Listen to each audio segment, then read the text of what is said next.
Hello and welcome to this webinar about the candidate experience. We are happy to see so many of you joining us on this very interesting and highly relevant topic. My name is Louise and I work as occupational psychology advisor at Assessio Denmark. And with me I have Helene, who is director of psychometrics for the entire Assessio group.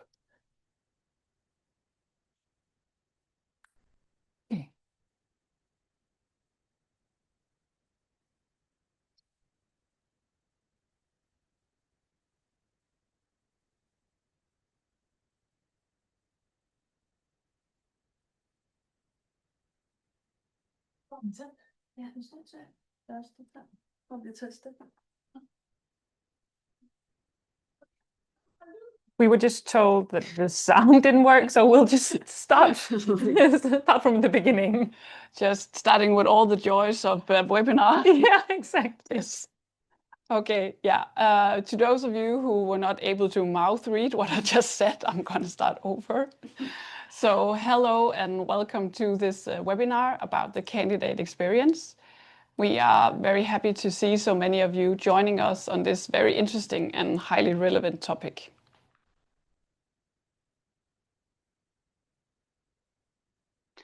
My name is Louise and I work as occupational psychology advisor at Assessio Denmark.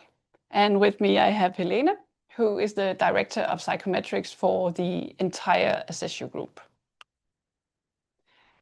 In case of you haven't heard of Assessio before, I can say that we are Northern Europe's leading software company when it comes to talent management. Based on behavioral science, we help organizations make fair and data-driven decisions regarding hire, retention, and development. So needless to say that how candidates experience our tools is of utmost importance to us. Today's program will look like this. In a minute, Helene and I will give you an introduction to the theory and science behind the subject, what defines and constitutes a candidate experience, and what does research tells us about how to improve this. Afterwards, we will dive into some more specific examples on how to work with the candidate experience when we welcome Rie Haubjerg Bang, who is going to tell us about how they work with the candidate experience in ATP, Denmark's largest pension and processing company. Lastly, we will have time for some questions to the three of us. So this means that if you have any questions during the session, please write them in the chat and then we will visit them after Rie's presentation. After we are done for today, you will all receive an aftermail with all of our slides, access to our newest white paper, and a brief questionnaire about the webinar today to help us get better at hosting these kind of events. So, as you might sense from the setup, we have a lot of screens going on, and if we sometimes look a bit distracted, it might be because we get a notification from the chat that we need to attend to, for instance, that the sound is not working. And also we are several speakers in the room. I can tell that out of the frame we have Rie waiting, and we have to share mics at some point, so there might be some traffic in and out of the frame, and we hope you will bear with us regarding this. And now I know that Helene is eager to talk to you about why we chose to dive into the candidate experience. Thank you, Louise. And I would actually like to just take like a little step backwards and talk about how this subject even became the focus of this webinar. So when we discuss best practices in selection with our colleagues from other countries or with clients across our markets, it has become clear to us there's a lot of opinions about what good selection look like. And a lot of these stems from market conditions and traditions that are not always that clear. Therefore, we started analyzing differences and similarities and came to the conclusion that good selection depends on a lot of factors that can be boiled down to job-specific characteristics. Therefore, we decided to make a guide, clear and to the point, or as much as we can make it to the point, at least, recommending a selection process designed to the job. But we wanted to do it right, and therefore we asked ourselves, what does science say? Fast forward to today, and a lot of hours in a combined effort from our psychometricians, occupational psychologists, and consultants from all of our markets, we created a white paper divided in 2 sections. So one describing research behind what make up great selection methods, and then another giving a practical guide on how to design best practice selection processes. When writing the guide, we wanted to give our clients something to lean on when making decisions about recruitment methods and procedures. But we have a little disclaimer about the conclusions in this white paper. We didn't come up with one golden solution that suits all recruitment needs. Because when we ask what the best selection methods are, the conclusion we reach is that it depends. Because the truth is, the best selection methods do not just depend on the job market, or market traditions. It also depends on what success criteria we measure it against. Because when we talk about selection methods, what is most important to you and your company that is important too? Is it most important that you can predict job performance, or that you do not discriminate against any groups? Is cost and time the most important criteria simply because you often get hit by reality, or is the most important thing that candidates have a really good experience? Diving into the research, we found 4 main success criteria that we can use to evaluate different selection methods. And that can act as a reference guide for you when you evaluate your processes. And these 4 success criteria are prediction, fairness, cost, and candidate experience. Yeah. So as you might have figured out, it is this last criterion that formed the basis for today's theme. We have always worked with the candidate experience in the development and maintenance of our assessment tools. But working on this white paper, we became even more intrigued by this theme and interested in examining the research in this area. So now we're going to take you through the highlights of what we discovered. A good place to start is always with a definition.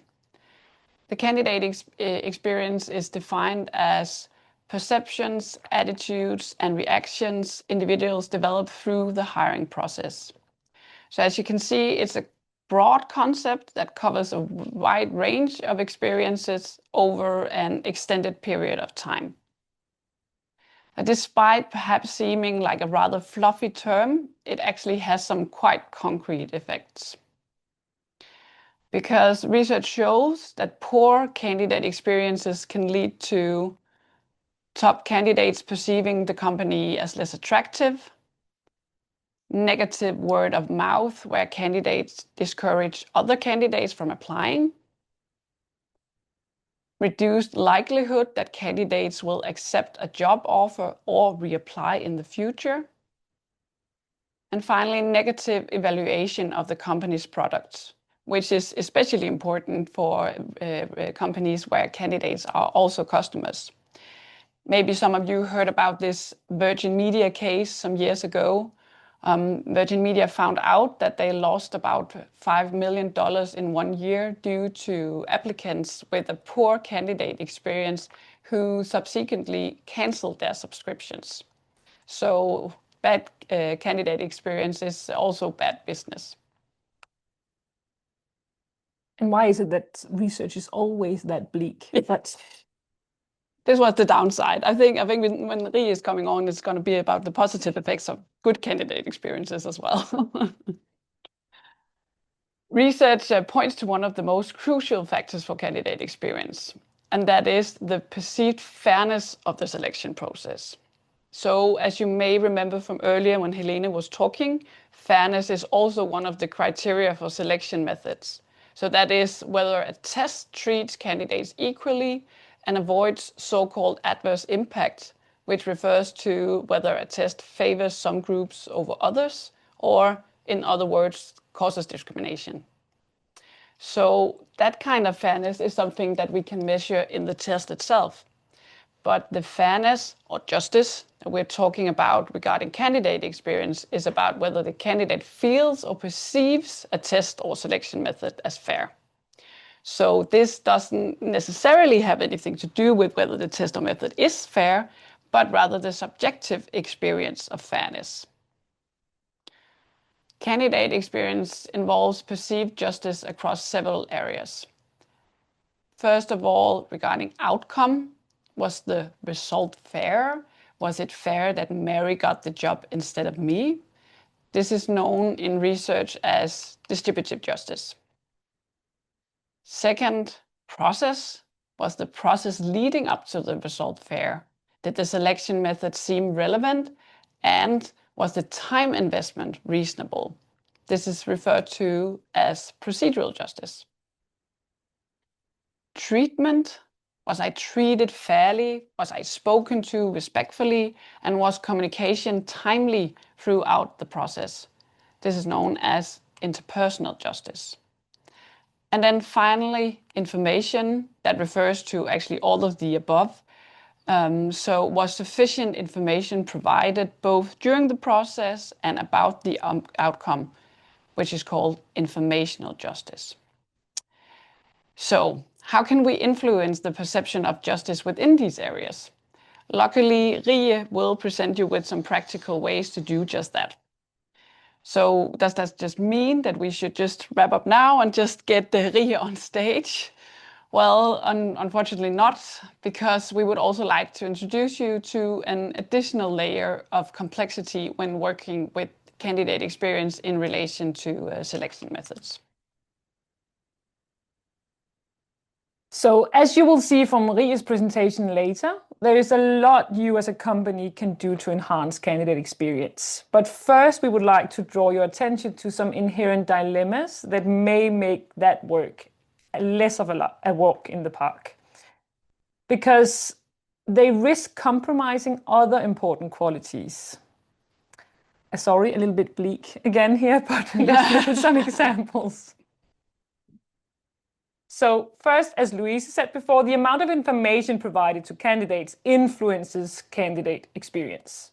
Research shows that feedback on performance during the application process contributes to a positive candidate experience, especially when the feedback includes tips on how one could have done things differently or better. You may sense the dilemma here. Providing detailed feedback to all candidates on how they performed at each stage is first and foremost costly. At the same time, offering feedback on what someone could have done better can be problematic if it reveals information that could potentially give other candidates an unfair advantage. I don't know if you know this, but candidates, they do talk to each other, share information. The other example I have for you is that choosing to include methods that are usually evaluated positively by candidates can also be problematic, because they're not always the best methods when assessed using some of the previously mentioned success criteria. So for example, prediction. And what we have here is a table from our white paper. It provides an overview of various test tools or selection methods evaluated based on the 4 success criteria that we have mentioned a few times now. So we've included some examples of selection methods, and there are a lot more in the white paper. So these are just examples. So first of all, we have general mental ability, intelligence, or just GMA for shorts. Then we have general personality tests, and also contextualized personality tests, where questions are adapted to a work context.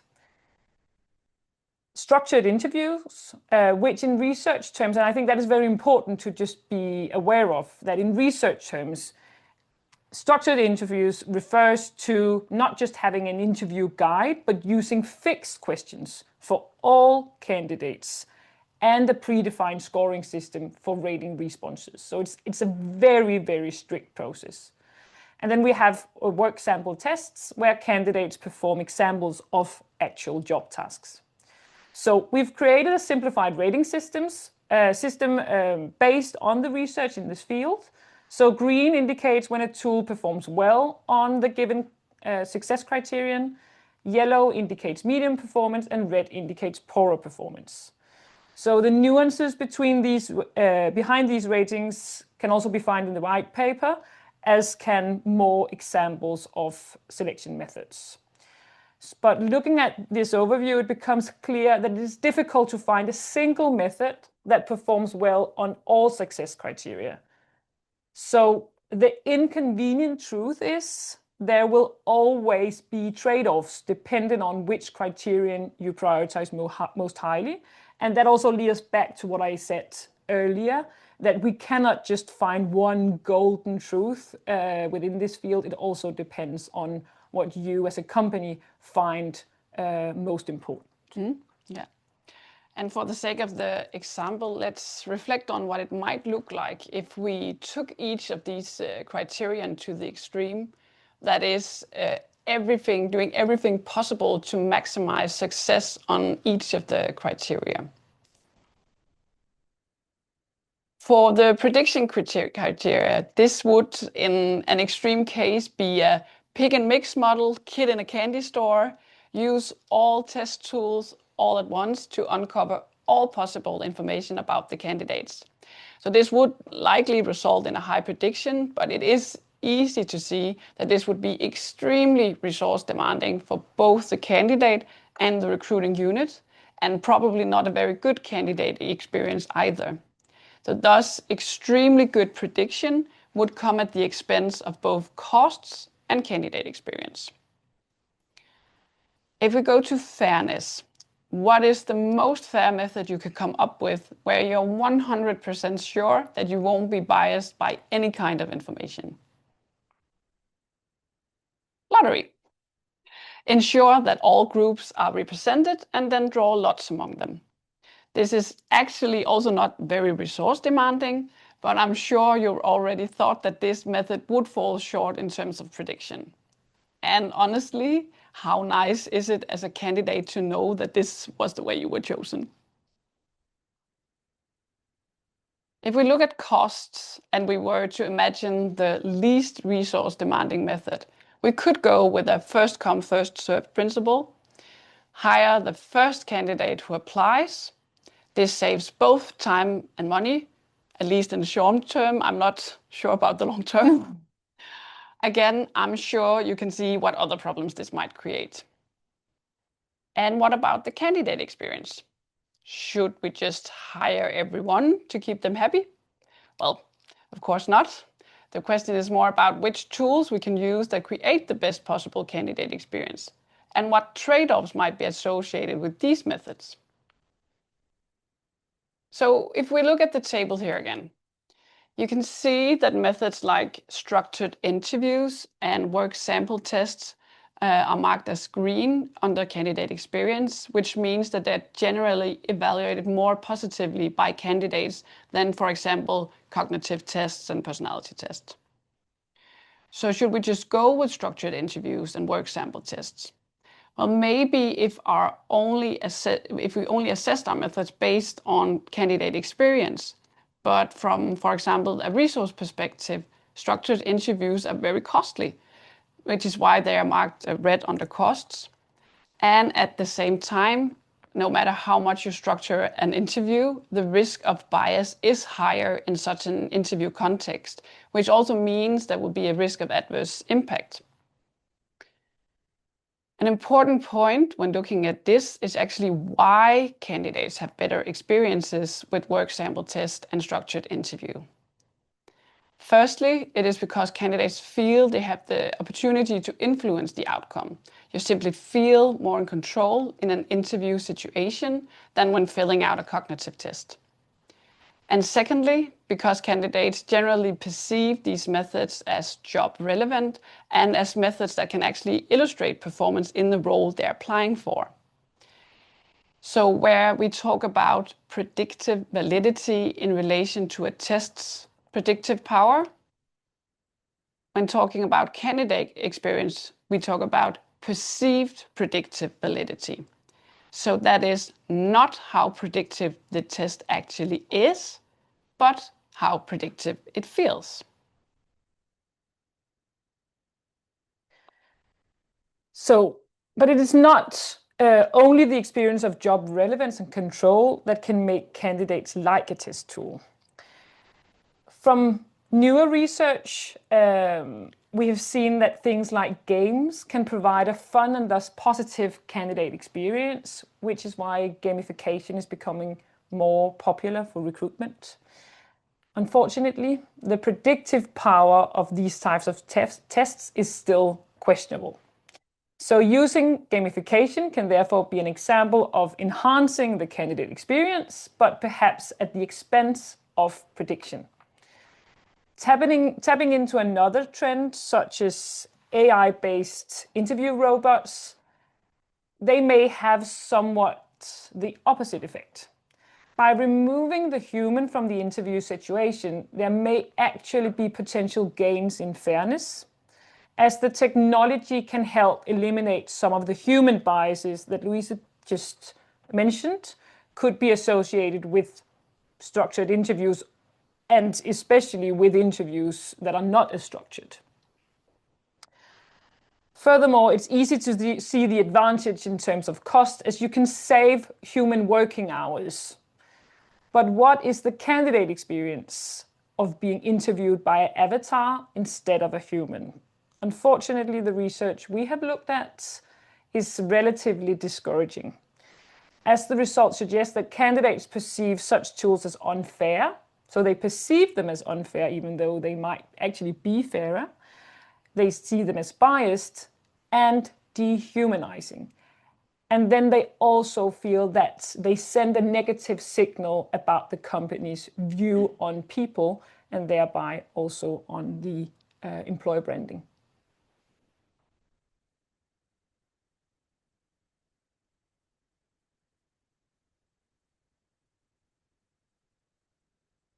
There you go. So these research conclusions we've added to the table. Now my clicker isn't working, so sorry for that. So for game-based assessments, we would probably see higher candidate engagement, but at the expense of actual predictive power, whereas the opposite would be true for AI-based interviews. And that also leads us to the fact that when we have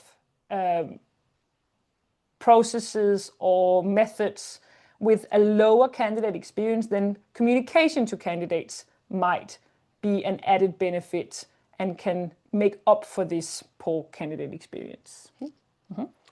So if we return to the, yeah, I got it working. I don't know if it's personal. Yeah, I think it's personal. Well, back to the point on the slide before, this about the perceived predictive validity.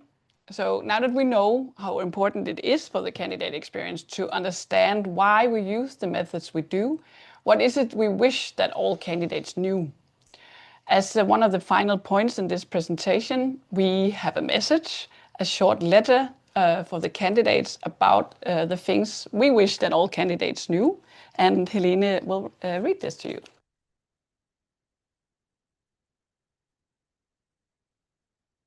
Dear candidate, have you ever applied for a job where you spent several hours answering questions about yourself, only to get a rejection? Did you feel it was a waste of time to complete all the tasks you were asked to? And have you wondered how a test can possibly say anything about whether you can do a job or not? We totally understand, but don't worry. There is actually a method to the madness. We are writing to tell you that when you enter a recruitment process, it's not just for the sake of the recruiting company, but actually for your own sake too. Of course, the company wants to hire the best match for the job because of financial gain. But don't forget that if you're a good match to the job is probably a good match for you too, and vice versa. If your skills and interests don't meet the job requirements, then it's probably not your dream job either. When you thrive in your job, it's because you have the right conditions to perform well in it. The company's thorough assessment of your competencies is your gain too. Yeah, and let me elaborate a bit on what Helene means by this. From the candidate's perspectives, there are some positive phenomena associated with being thoroughly matched to one's abilities and some negative phenomena associated with not being matched.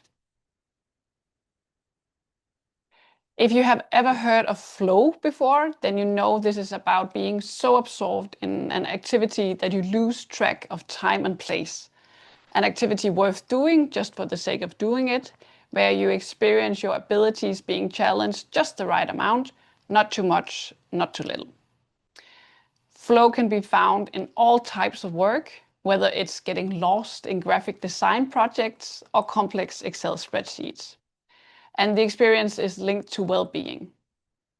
To experience flow, it is necessary that there is a balance between one's ability and the level of challenge in the situation. So in this way, it's easy to see that the likelihood of experiencing flow at work depends on the task matching your current competency level, neither too easy nor too difficult.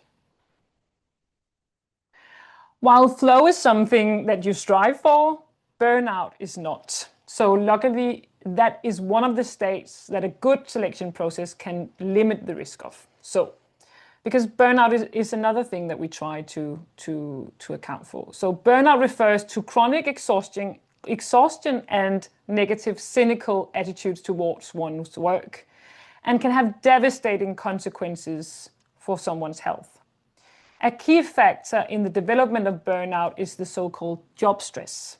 So the mental reaction to having to deal with job demands that exceed one's resources for a long period of time. It can have serious consequences if you end up in a position where it is a daily struggle to meet the demands. And that is why overselling yourself can be risky. And burnout also have a counter side. So there's also negative consequences from the opposite situations. Have you ever been rejected for a position because you were overqualified? If you thought that sounded like nonsense, then you probably didn't hear about bore-out before. Because bore-out refers to when your abilities exceed the challenges in the job and can lead to a state of intense boredom, apathy, and meaninglessness. So again, a thorough assessment of your job match is not just plain nonsense. From research, we know that there is a connection between employee engagement and job performance. This is a point that is often used to emphasize why companies should try to increase their employees' engagement. But if we flip the point, because we only know that these two phenomena are correlated, not that one causes the other, the takeaway is that if you perform well on the job, the likelihood that you feel engaged in a job is also higher. Again, as a candidate, you benefit from being well matched in your competencies to the job requirements. And you might say, is it necessary to feel highly engaged in your work to thrive there? Well, maybe not, but we do know that engagement is linked to the tendency to show up for work in the first place. So back to you and your letter, Helene. Thank you. So dear candidate, next time you apply for a job, I hope you don't just see tests as an obstacle to getting the job, but rather as your assurance that the company is making sure that there's a good match between you and the job. It's always frustrating to be rejected for a job, but maybe it can actually be a good thing for you. If the job isn't right for you, you probably wouldn't thrive there anyway. And hey, at the very least, you get a chance to learn more about yourself through a psychometric test. Self-awareness is a gift no one can take away from you. Good luck with the job hunt. Best regards, Assessio. And P.S. just one more thing. Everything we've told you just underlines how important it is that you are as honest as possible when completing tests or answering questions during a recruitment process. The more realistic you present yourself, the easier it becomes to assess whether you will thrive in the role. And remember, it's for your sake too. We're now reaching the end of what we wanted to share with you.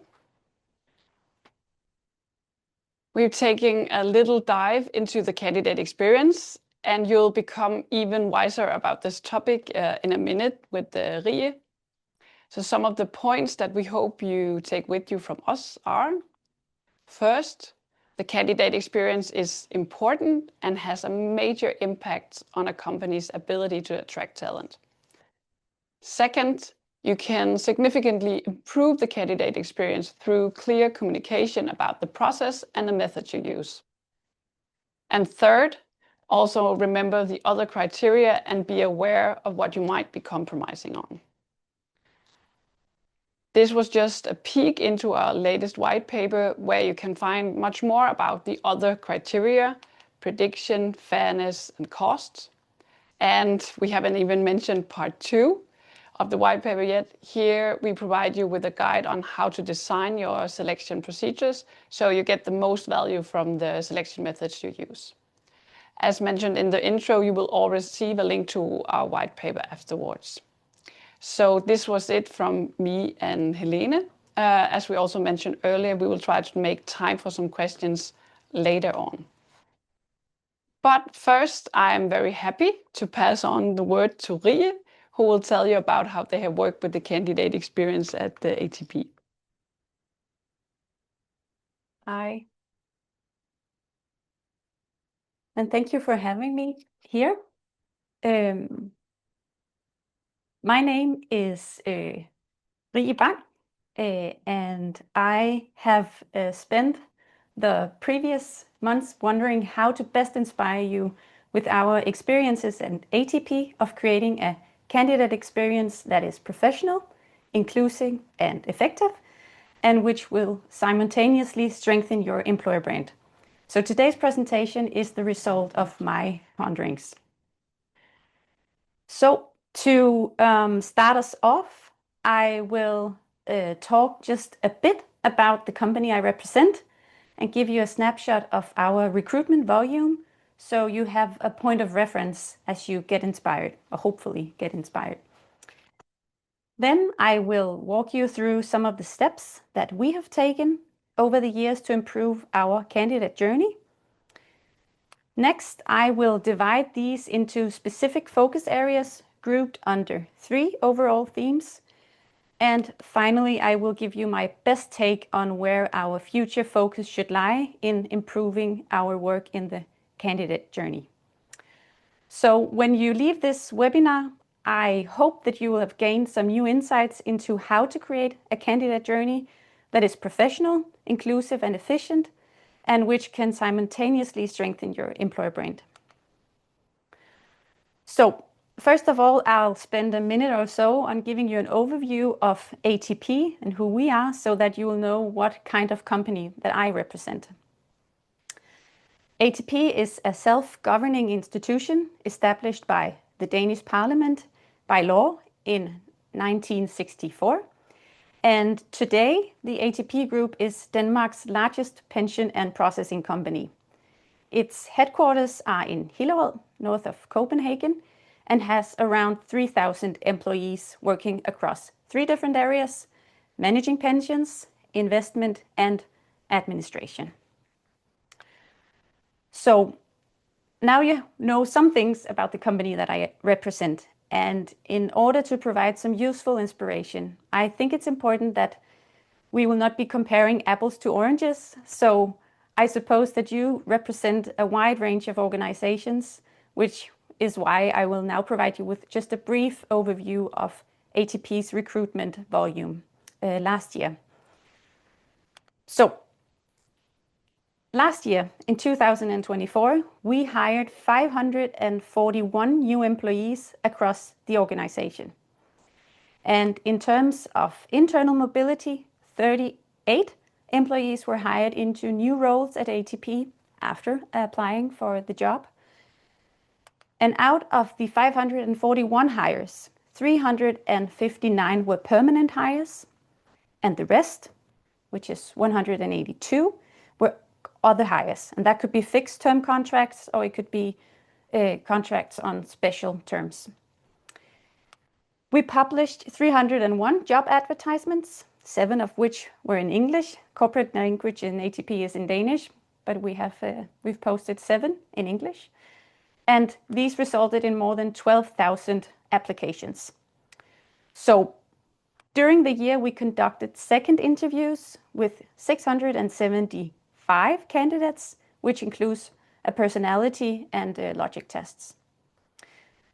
Last year, we achieved an aggregated candidate quality score of 17.8%, which is the same as every 5 or 6 candidate was ranked as good by the hiring manager.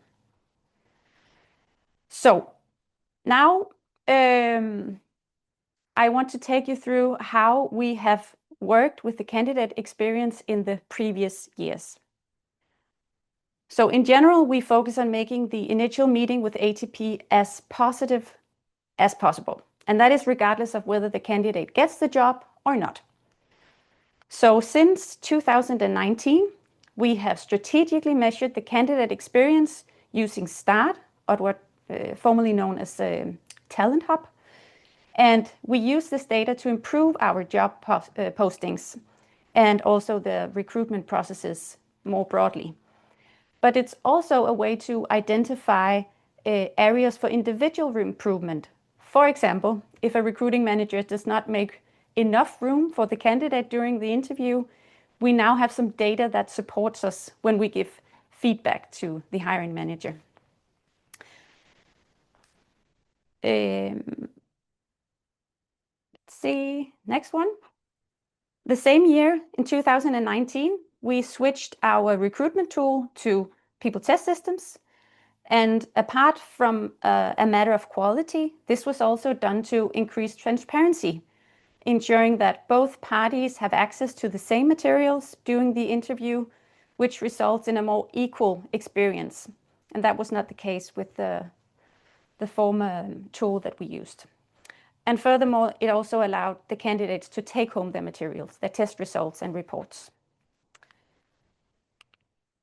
Since 2021, we have asked our candidates not to include information on age and gender, and later on, same thing with pictures in their application.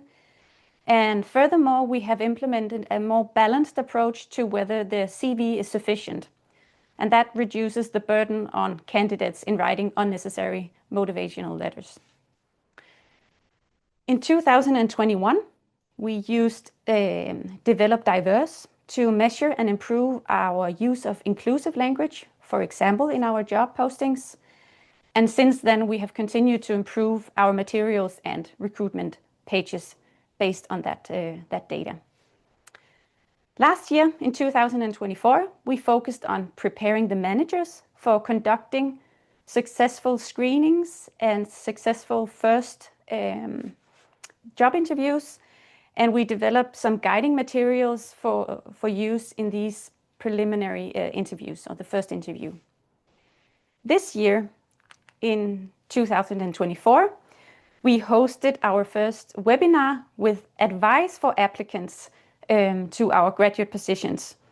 And we reused some of these advices at our career site because we want our candidates to be as ready as possible to meet us at the job interviews.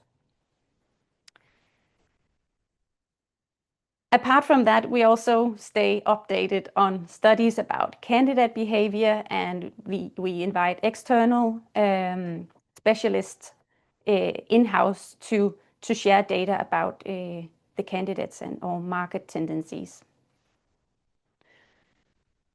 All right, so if we should structure these initiatives, I would say that our overall focus remains on 3 areas.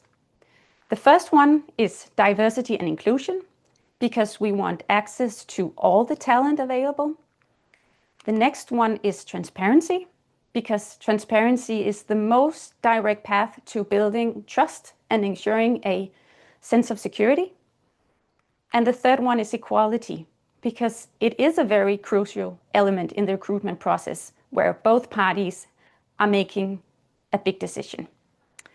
So we believe that these 3 focus areas are the foundation for creating the best possible candidate experience. So we will begin with our first theme, which is diversity and inclusion. And that is a focus that I assume that most of us working in HR are likely already integrating in our daily work. And we believe that by focusing on this aspect as part of our work, ensuring a good candidate experience across our differences, we can cast a wider net, attracting talent from a broader pool. So now you'll hear what we have worked with and what we continue to develop. The first thing is our job advertisements, and they are written by dedicated professionals to ensure that learnings and insights from the candidate journey are implemented. We pay attention to visual diversity in our campaigns and on our career side, ensuring that most candidates possible can see themselves represented in our visual design. And as I said before, since 2021, we have asked candidates not to provide us with information on age and gender. And in 2022, we extended this request to also discourage the inclusion of photos. And in most instances, we simply just ask for a CV and a short motivational letter. In externally driven search processes, gender diversity among potential candidates is a requirement for positions on a managerial level. And furthermore, we know that structured interviews can help reduce bias. So last year, we introduced some new materials designed to train our managers on how to conduct structured job interviews. And we also hosted an online lunch and learn for peer-to-peer sparring about these new materials.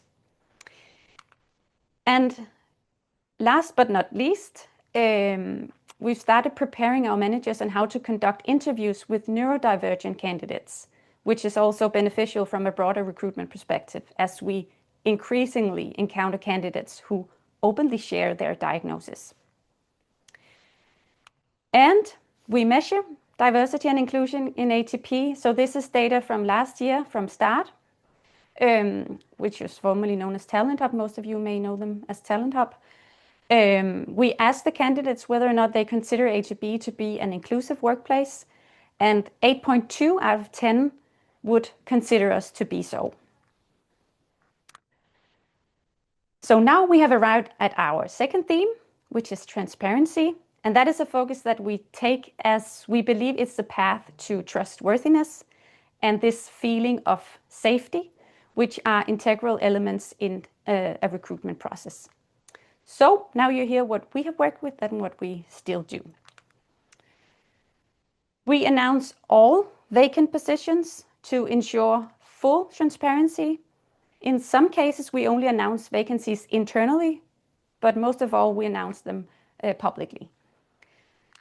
We have increasingly clarified our recruitment process on our career side to make sure that all relevant information is available. We have adjusted our visual identity to only use photos of real colleagues because we want to show the candidates who their future colleagues might be.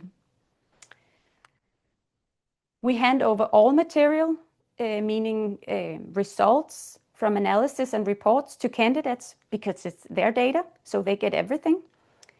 And we are as clear and explicit as possible about the process on each job posting as to ensure clarity.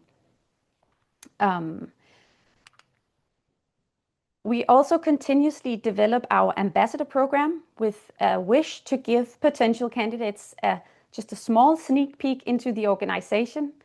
And our goal is to recruit even more employees and managers who can help us create authentic content and marketing of ATP as an inclusive, attractive, and ambitious workplace. So now we have arrived at the third and the final theme, which is equality. because equality is a crucial step of the recruitment process where two parties have a decision to make. So now you hear what we have worked with the previous years and what we continue to develop. A new test package from Assessio was launched last year, and that has helped us to pay greater attention to diverse personality traits and to ensure some synergy between recruitment, the tools you meet in the recruitment process, and team processes. We also make sure that our vocabulary and choice of words, they signal equality. Earlier we used words as interview, and today we call what is known as a job interview a job conversation. I'm not really sure how much sense that makes in English. As I said before, corporate language is Danish in ATP, but we call it a conversation. We have also worked through all of our written touch points, focusing on writing to people in the same style that we would speak to them. And as I also touched upon earlier, we ask managers to communicate with potential candidates orally via the telephone, meaning that whether this is an invitation for a job conversation, job interview, if it's advancement to a second interview or a rejection, our managers call the candidates. No written communication once you have met the hiring manager.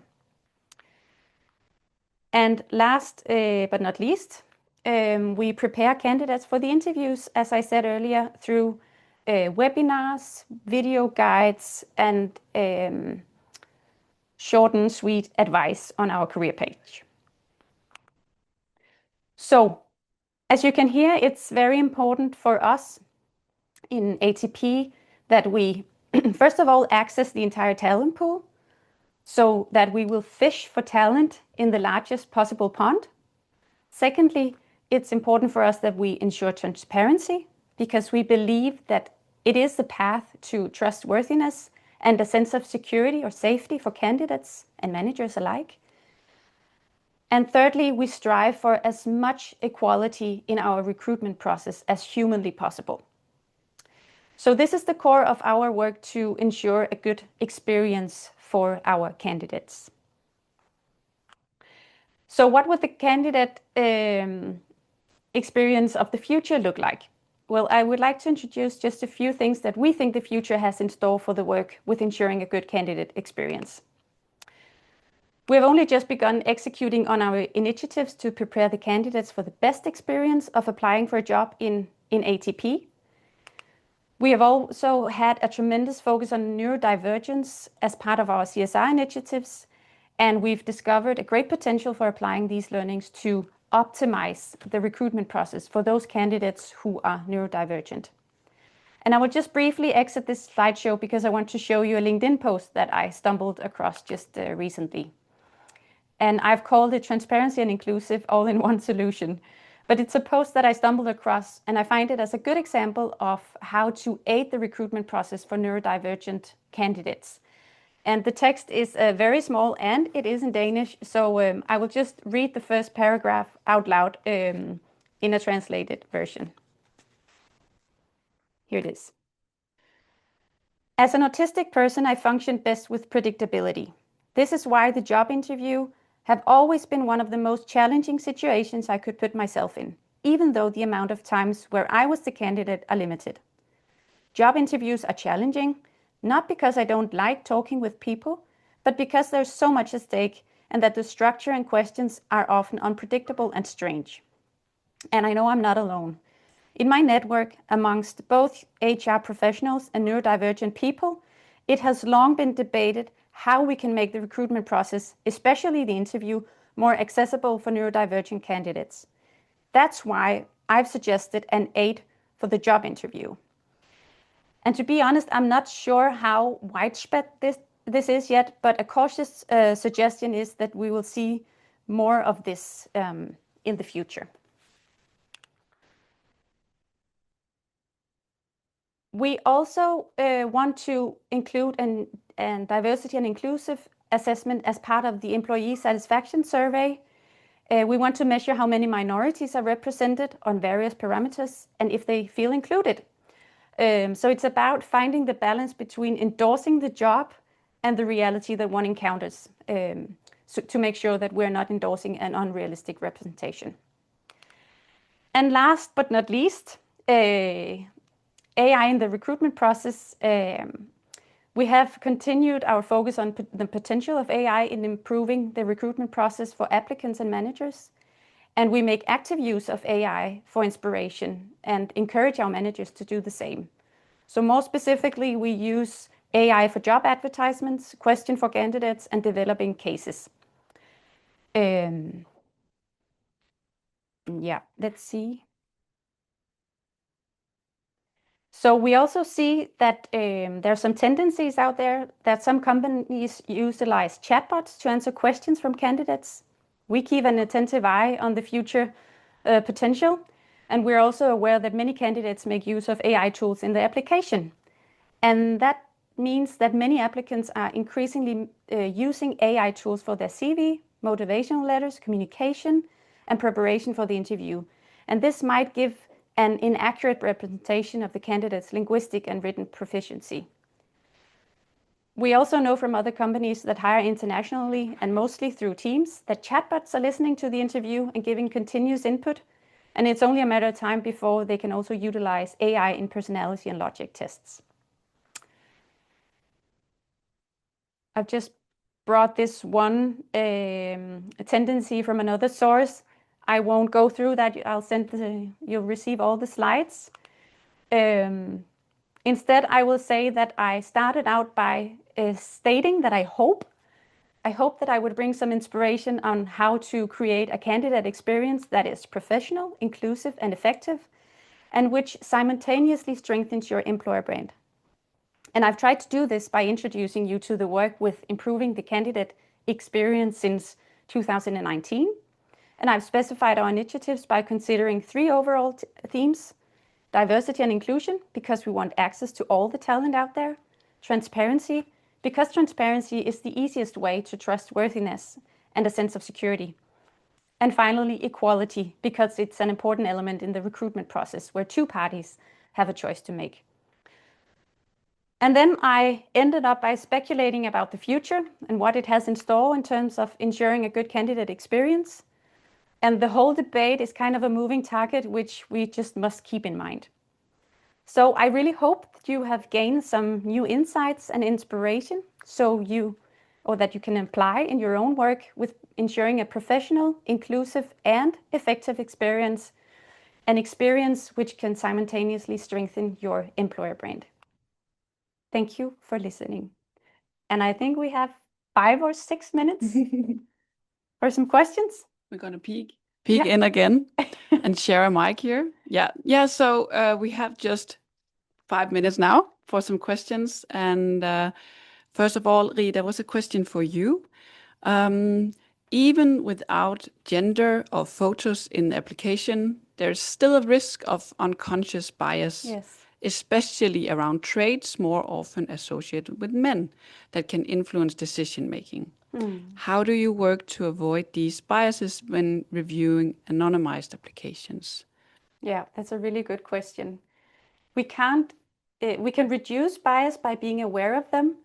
And one thing is that we, as I said earlier, we develop diverse just to make sure that the way we write people was in a very equal way. But apart from that, I think it's about education. I think it's about speaking openly about how we all are impacted from who we are, and by doing that, I think it's the way to reduce bias, because we can't take it away. Yeah, shouldn't you be in the picture? Yes.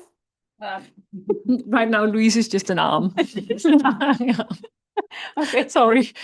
I actually, with regards to the education part, I think that is also why we in recent years have focused a lot also on trying to explain group differences. Yeah. And sometimes I think we've been we've been a little bit afraid that maybe we could make them even bigger or worse. Yeah. But it's actually what our intention has always been, to try to explain it, educate, so you're aware of, okay, when I think that a leader should have these and these and these traits, maybe they're actually more associated with male leaders than with female. So that might actually risk of me being more biased. Yeah.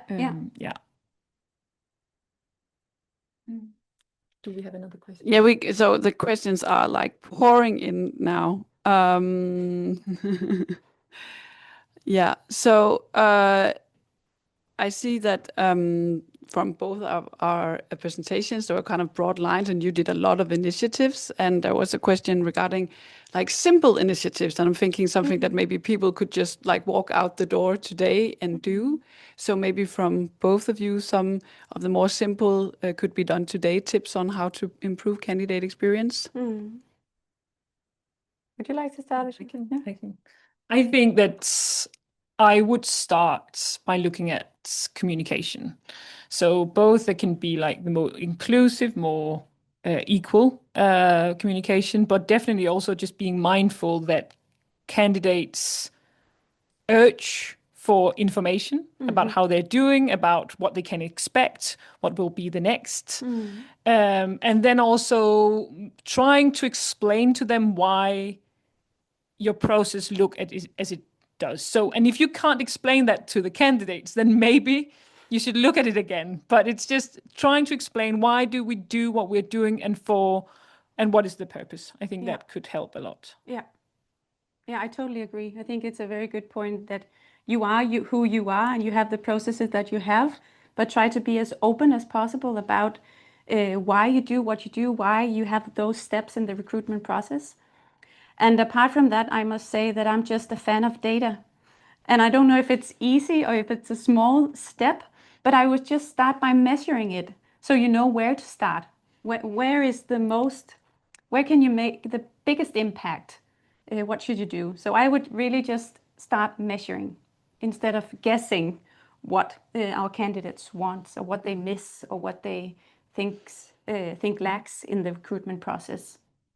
I think that is a really good point as well. I think you just also need to be mindful that candidates that are rejected have quite similar different opinions compared to those who are hired. Yeah. So I think also being mindful as to when in the recruitment process you actually ask questions and maybe ask questions multiple places and maybe not for the same candidates, because that can also be a little bit tiresome, but you can sort of collect data on multiple stages. Yes. Also the candidates who we do not meet, we also measure just people who apply for a job. How was it perceived being a candidate in our company? Yeah. I'm sorry to say, but I think that has to be the closing note because we are about to run out of time. So thank you to you two for joining, and thank you for all of you behind the screens out there. As mentioned earlier, you will be provided with slides and link to the white paper and also a brief questionnaire. And we're sorry about the questions we didn't have time for in the chat. It's nice to see all the enthusiasm. So thank you to you and take care out there. Bye. Thank you. Bye. Bye.